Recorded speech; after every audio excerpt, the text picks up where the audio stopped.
Ouais, je pense que je raconterai deux choses à mon petit garçon. Je raconterai ce fameux regard de l'albatros qui te regarde, qui te surveille, qui doit penser des choses sur toi en disant mais qu'est-ce que tu fous dans mon jardin?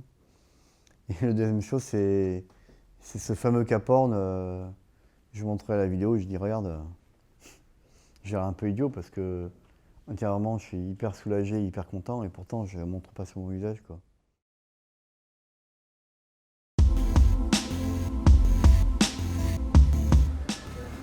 Faut leur se frayer un chemin. Ouais. Ouais, mais il y a un mec apparemment qui... Ah bah alors là, ça va?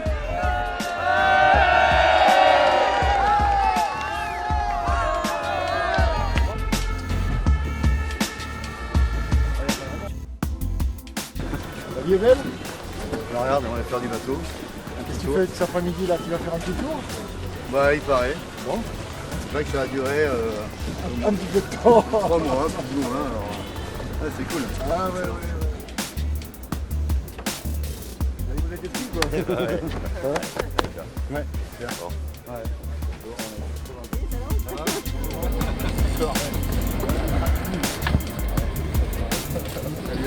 Bon, on va voir bientôt, il paraît, je crois. Non? Si, on va faire un max. Bon, ben, bon courage. Ouais, aussi. Ouais. Éclate-toi bien surtout. Ouais, sois prudent. Ouais, toi aussi.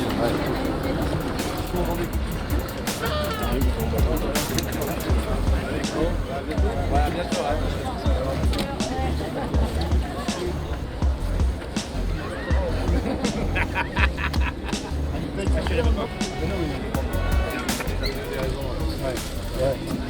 Ah ouais. Et c'est la bourre, hein. Ça va? Ça va être 2 jours Oui. et un dimanche. D'accord. Comme ça, et on boira le champagne. Ça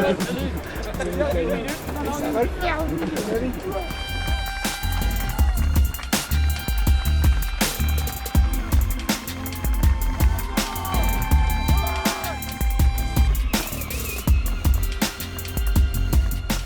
Le Vendée Globe, c'est presque parti.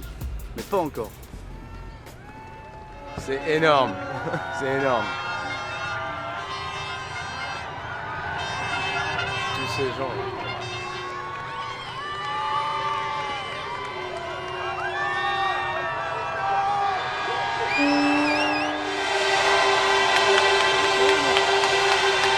C'est énorme.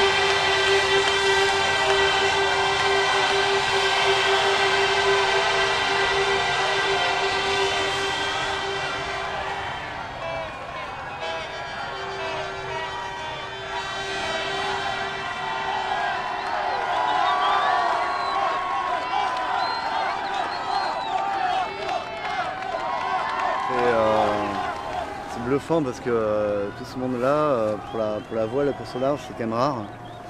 Non, c'est pas pour ça, mais ça motive. T'as un gros sur patate quoi. Les gens ils sont adorables. Bon vent Cali, bon vent Arnaud. Ouais, c'est juste impressionnant.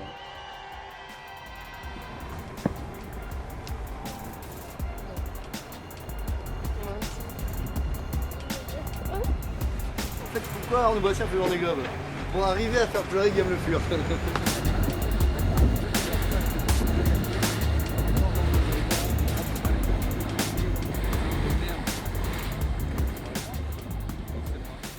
Bah, le matin et tout ça, tout se passe bien, le sortie du chenal, beaucoup d'émotions. Ma femme qui venait juste d'accoucher, voilà, beaucoup d'émotions entre nous, beaucoup d'émotions aussi avec l'équipe. Donc jusque-là, tout se passe bien. Et quelques heures après, une fois que le départ est donné, tout se passe comme pas prévu. Donc un ballast fuit, c'est-à-dire que une trappe de ballast que j'ai remplie d'eau pour faire contrepoids. Le bouchon de ballast casse et ça fait un gégère dans le bateau. Et là, en quelques secondes, je me dis il faut que je trouve une solution parce que le moteur est inondé, il y a du court-circuit électrique. Du coup, en quelques secondes, je vais sous le vent pour ouvrir la trappe de ballast, évacuer toute cette eau avec la pompe de cale et également évacuer l'eau. Et du coup, encore du court-circuit, une partie du démarrage du moteur est game over. Et surtout, je me dis à ce moment-là, fais gaffe Arnaud, dans des globes là, n'oublie pas que tu n'as pas traversé l'Atlantique avec le bateau. Tu as peut-être moins navigué que tes précédentes campagnes sur ce bateau-là. Donc fais gaffe quoi. Donc dès ce moment-là, je me suis dit que peut-être ma course allait peut-être changer de sens. J'aurais pu faire demi-tour, hein, j'aurais pu rentrer au port comme m'a fait l'Espagnol et puis remettre en marche tout ce système électrique. Puis je me suis dit non, il ne faut pas rentrer, on va trouver un moyen. Et le mécano à terme a donné le moyen de démarrer le moteur, un circuit parallèle avec un câble qui se trimballait dans mon bateau sans arrêt en démarrant le moteur comme tu démarres une vieille voiture.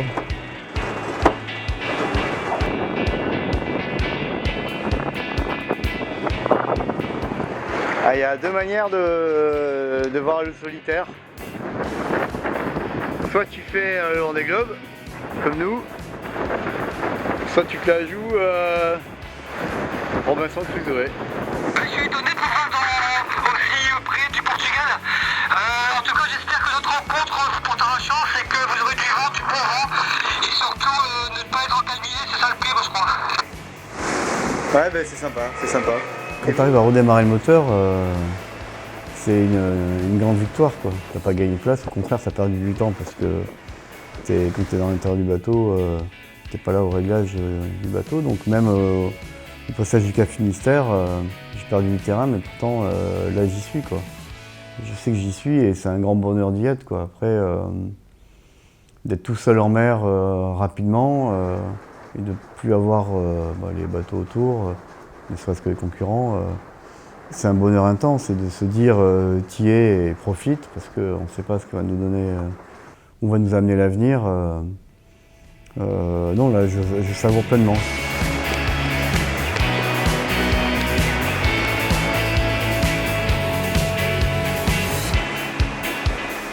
Ouais, en fait, malgré tout, le golfe de Gascogne a été un peu compliqué parce qu'il y a eu des orages, du vent fort, du vent faible, enfin, une nuit noire et tout.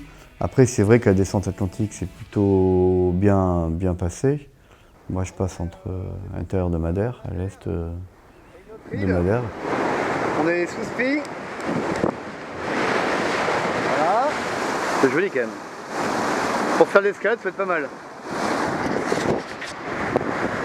Pas si mal que ça au final. Après, ça m'a fait un décalage plus à l'est qui m'a pas avantagé pour l'approche du poteau noir. Ouais, alors, le poteau noir, c'est un peu comme tout le temps, quoi. Ça passe ou ça passe pas. Des fois, tu as l'impression que ça peut passer et puis ça passe pas. Moi, j'ai eu encore un mauvais poteau noir. Pourtant, j'essaie de le passer bien à l'ouest, où ça passe mieux d'habitude. Et là, j'ai perdu du terrain. Voilà l'effet grain. Il est passé, on s'est pris une belle douche. Résultat, on n'avance plus. Mais on est propre.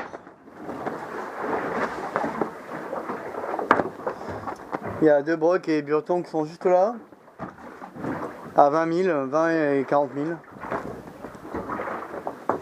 Est-ce qu'ils l'ont vu ce nuage? Parce qu'il est balèze. Et moi, mon coup qui m'a porté préjudice encore, c'est il y a une grosse dorsale au niveau de l'anticyclone de Sainte-Hélène, donc plus sud que le poteau noir. Et là, à nouveau, ça fait élastique, mais dans le mauvais sens. C'est-à-dire que moi, je suis ralenti et ceux derrière me rattrapent.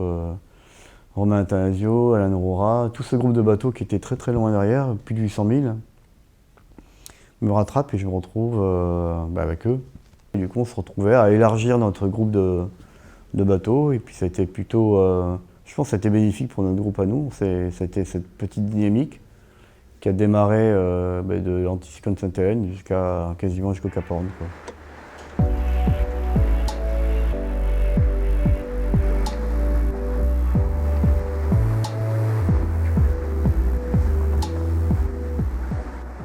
On va profiter un peu du paysage, c'est le début de la dette là. Voilà, il y a 28-30 nœuds. Je viens d'appeler le génateur, tant bien que mal. Bon, il y a du mal, moi aussi. Là, il y a Conrad qui est juste là. Mais au classement, on était 6 000 devant lui. On arrive à Bonne-Espérance, là on reçoit un message d'alerte météo comme quoi il y aura une grosse dépression très fort. Donc là c'est la première tempête des mers du Sud. Et je l'ai juste avant le cap de Bonne-Espérance. Et on a un groupe de bateaux, donc au moins t'es pas tout seul dans la tempête. Et là du coup c'était beaucoup plus fort que ce que je pensais. La mer croisée, c'est le début de l'océan Indien. Comment faire? Et là je commence à casser d'autres trucs. Merde! Notamment une petite charrue de grand voile là. Merde! Oh putain de merde!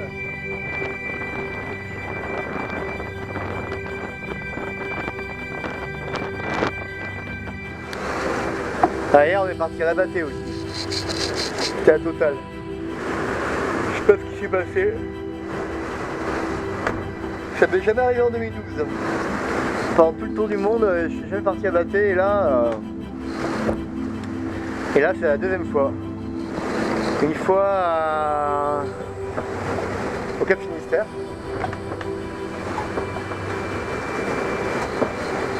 Et là hier soir.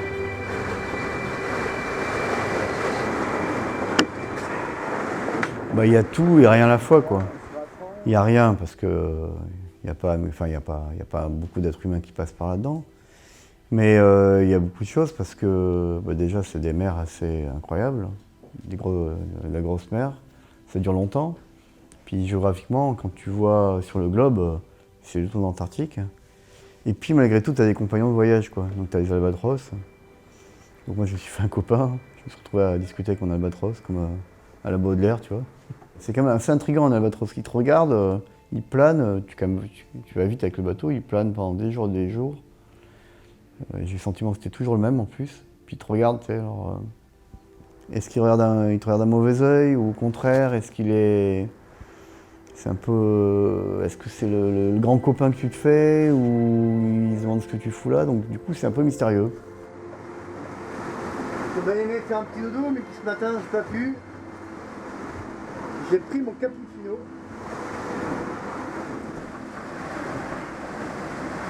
En fait, il y a du vent, mais c'est la mer surtout qui est forte. Le barreau remonte, donc ça veut dire que la pression est en train de partir là. Et le vent est en train de passer au sud-ouest. C'est ça qui est merveilleux, c'est que tu te retrouves dans des mers extrêmes. Tu dis mais il n'y a pas âme qui vit, en fait t'as ton albatros qui est là. Moi j'ai le sentiment qu'il me surveillait, qu'il me disait effectivement que j'étais pas chez moi, que j'étais plutôt chez lui, mais qui me surveillait. Alors soit tu vois ça comme un mauvais œil, moi je voyais ça plutôt comme l'œil qui se demande ce que tu fous là et qui te surveille un peu. Donc ça m'a réconforté quoi.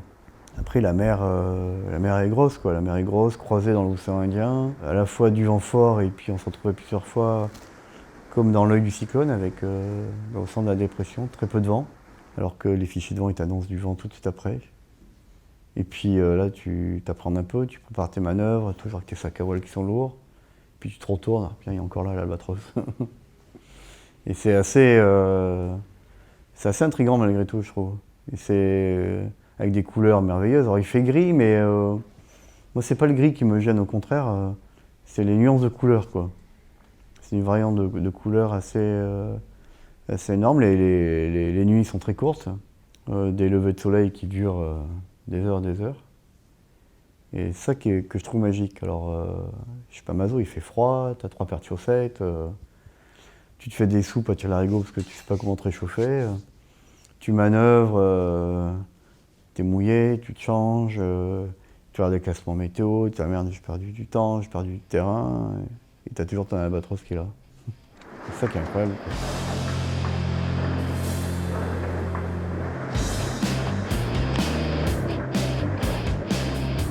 Fermer les 2 portes.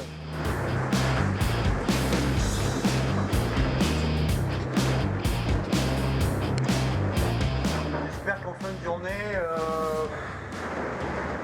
le front nous aura dépassé parce que là ça commence à être pénible. Au sud d'Australie, on a une grosse dépression qui arrive et du coup on choisit de ralentir pour laisser passer devant nous cette grosse dépression. Et je pense qu'on a tous vécu ça sur ce Vendée Globe-là. À part probablement les deux premiers. Tous à un moment ou à un autre, on a été obligé de ralentir pour laisser passer un peu de vent.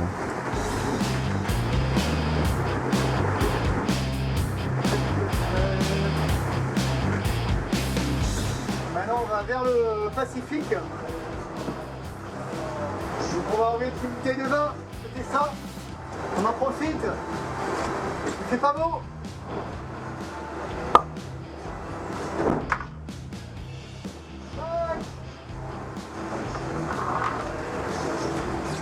Un petit peu pour moi quand même.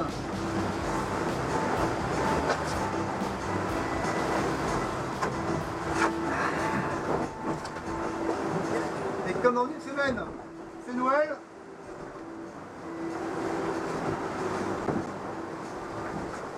Je voudrais écrire au Père Noël et lui demander du soleil. Bonjour, je m'appelle le Père Noël. Je vais chercher les cadeaux d'Arnaud. Vous avez caché. Et où ils étaient? Non, moi je voulais fêter Noël, je voulais fêter Noël premier dedans. Peut-être même plus Noël que premier dedans, avec une petite bouteille de vin. Voilà. Non, je pense que c'est un moment important, c'est un moment de privilégié de pouvoir fêter Noël tout seul à l'autre bout du monde sur un bateau à voile en course. C'est quand même rare hein, au final. Et puis l'avoir partagé avec la famille, avec les proches.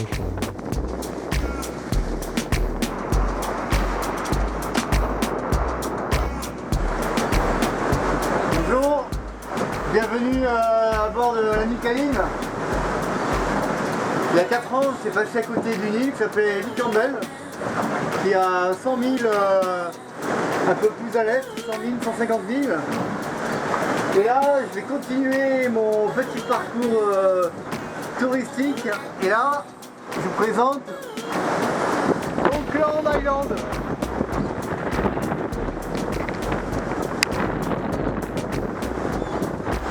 Après cette île,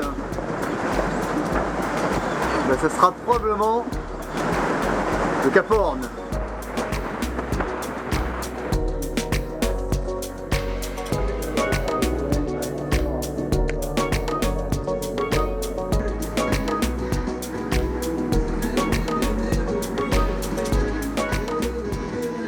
Bon, je me suis dit, il faut que je filme ça quand même parce que à bord d'Amicaline, on est par 52 Sud et on se croirait dans des alizés faibles. Donc voilà, c'est plutôt sympa, mais voilà le plan.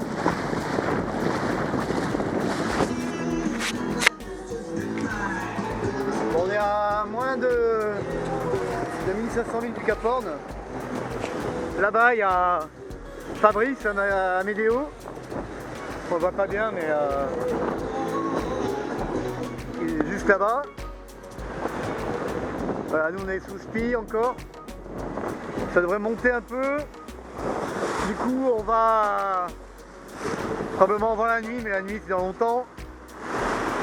Ranger le spi, on mettra ça. C'est le Grand Génac. Après, on prendra un riz dans la grand voile. Hop. Après, on affalera le Génac. On mettra celui-là. Après, on prendra un deuxième riz. On rentrera celui-là. Et on mettra la voile qui roulait. Voilà. C'est ça le scénario jusqu'au Cap Horn. Déjà 2 jours avant le Cap Horn, je me fais doubler par Fabrice Amédéo. Je me retrouve justement dans l'œil d'une grosse dépression. Lui, il est un petit peu décalé derrière et un peu plus nord. Et il me dépose, il met 200 000 je crois en 2 jours. Et là je craque quoi. Je me fais doubler et surtout lui il a 30 nœuds et moi j'ai rien. Il n'y a rien, il n'y a rien. La fin de l'été. Maintenant je vais devoir travailler. Fini la plage et toutes ces belles soirées. Bon ben voilà, on est à 3 jours du Cap Horn. Voilà la vue. du Voudabaume. Il est... on est jeudi, on va passer Cap Horn dimanche. Dimanche matin assez tôt je pense. Il est 2 h du matin. Là j'en profite, il y a un petit soleil, il fait vraiment agréable. Coucou les amis. Voici la terre de feu avec la lune qui est omniprésente.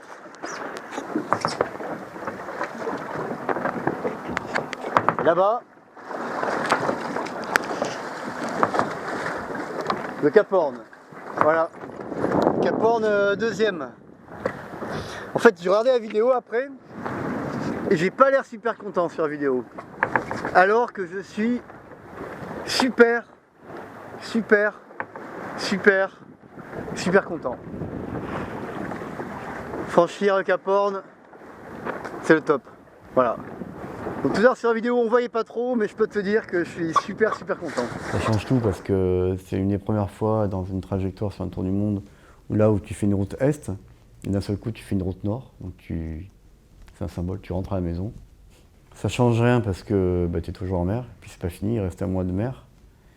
Ça change rien parce que derrière il y a une grosse dépression.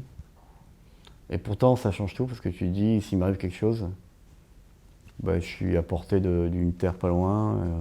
Donc psychologiquement ça change beaucoup. Ouais, du coup après le Cap Horn il y a une tempête au large des Malouines. Et du coup effectivement il y a Fabrice qui est devant. On est 11 et 12e à ce moment-là. Lui est 11e et moi 12e. Et c'est vrai qu'on s'écrit beaucoup et on se dit la place de 11 ou 12e en fait c'est quasiment pareil. Mais je me dis aussi qu'il faut jamais lâcher jusqu'à l'arrivée parce que déjà ça te crée une excitation, une stimulation, puis tu es en course. Du coup j'arrive à le redoubler après les Malouines, donc je me retrouve 11e.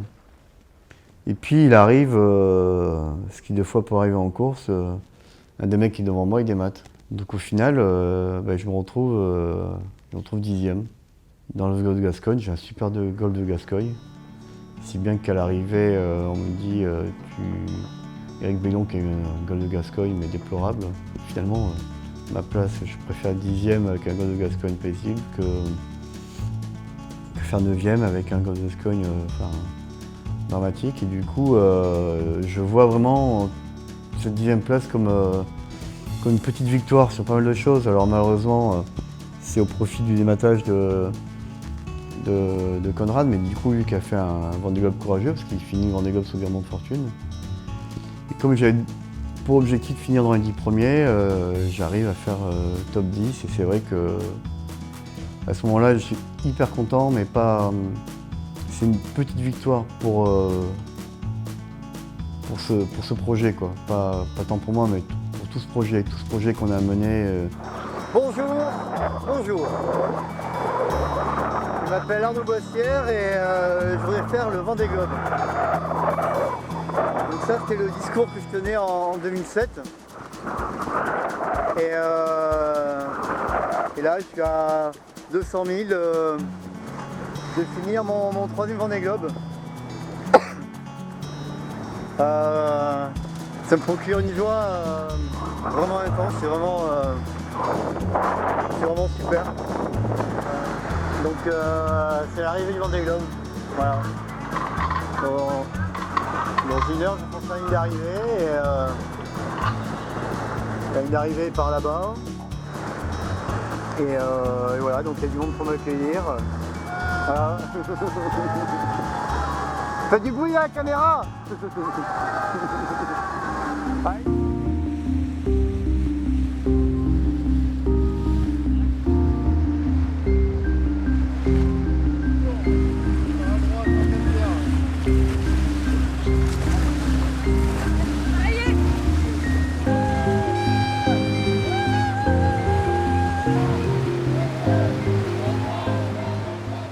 Je me souviendrai toujours quand j'ai fait mon premier Vendée Globe, on m'avait dit savoure le départ parce que c'est pas gagné un Vendée Globe de finir le Vendée Globe. J'en avais fini 2, j'ai fait 2 fois le chenage à l'aller, 2 fois le chenage au retour. Une 3e fois là, il y a 100 jours. Et là j'ai l'énorme privilège de d'en finir un troisième et de vivre ça à nouveau. Et jamais j'aurais cru avant.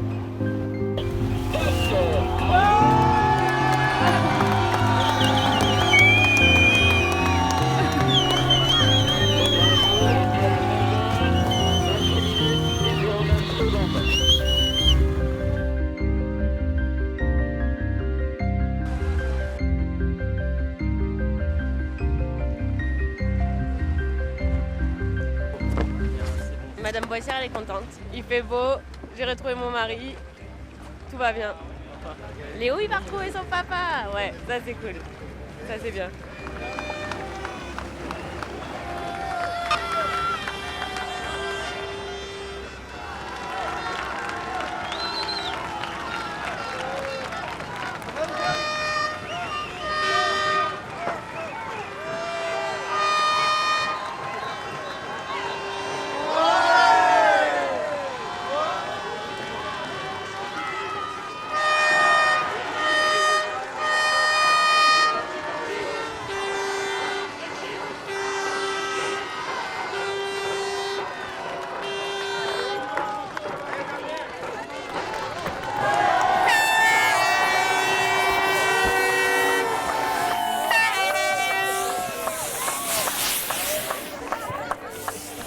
Merci. Un moment incroyable, c'est un bonheur intense que j'ai du mal encore même à réaliser.